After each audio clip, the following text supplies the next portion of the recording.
Hai, saya Siti. Saya dari Penang. Saya ada masalah pipi yang besar. So today saya datang ke Glowjust untuk buat buccal fat treatment. Kita tengok hasilnya nanti.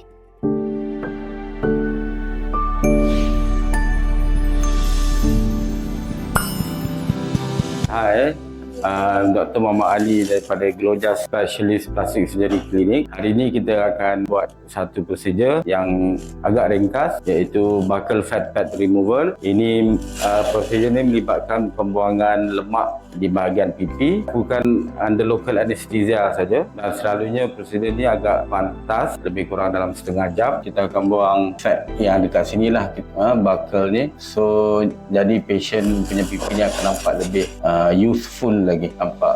Kita tak potong dekat luar, kita akan potong bukan mulut. Kita akan potong daripada sebelah dalam nanti.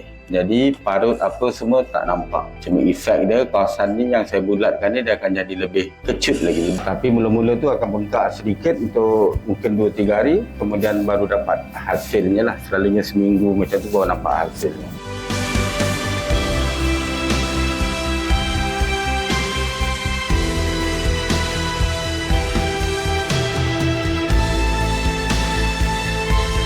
Sakit? Taklah sakit tapi rasa lah. Rasa je kan?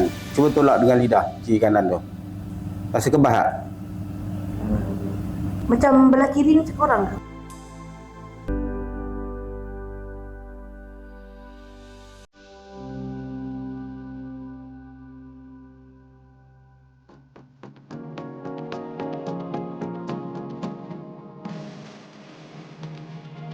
Jangan telan ni fat mu pakai you telan.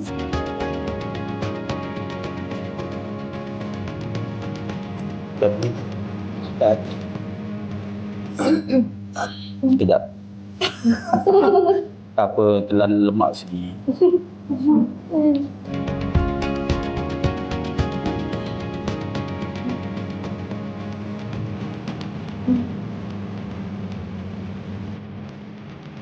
Sikit. Tengok lah, itu dia kan tembam.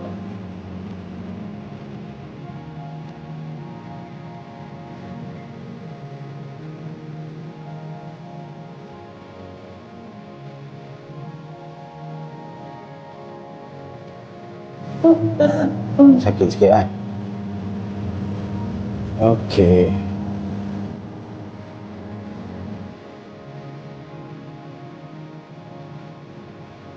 Okey. Tengok memang dia dah tak gap. Buka mata. Buka mata. I.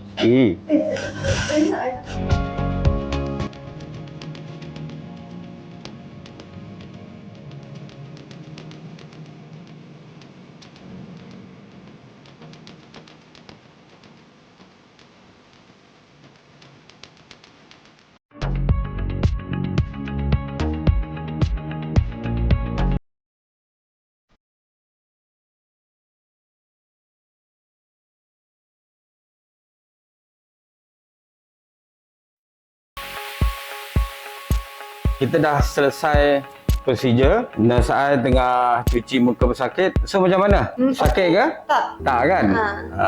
Dalam berapa minit tadi? Dalam 20 minit lebih kurang kan? Sekejap. Okey.